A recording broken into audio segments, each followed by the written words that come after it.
idedemanda ko kayo ng kidnapping!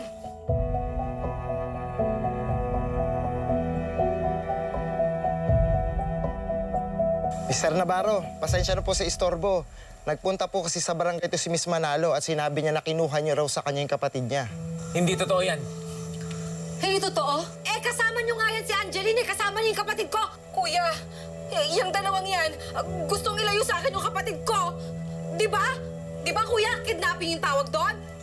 Anong kidnapping? Eh si Angeline mismo ang lumapit sa akin para humingi ng tulong. Totoo ang sinabi ni Ariel.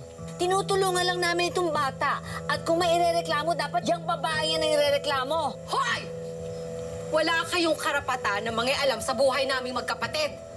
Hindi nga namin kayo kilala eh. Kaya kung ayaw nyo na magkita-kita tayo sa korte, ibalik nyo sa akin yung kapatid ko.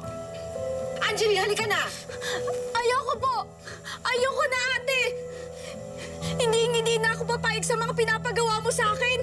Mga kuya, wala pong ginagawang masama sina Tito Ariel at Nanay Vina.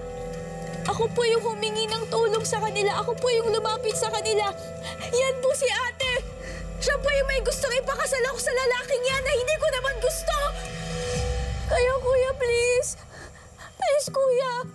Hayaan niyo na lang po ako sumama kina Tito Ariel at Nanay Vina. Ayoko po sumama kay ate. At hindi na ako papayag na muli mong abusuhin ang sarili mong kapatid. I may not be family, but I'm willing to help. And I'm gonna do everything I can to help Angeline. Hindi ako natatakot na magkita-kita tayo sa korte.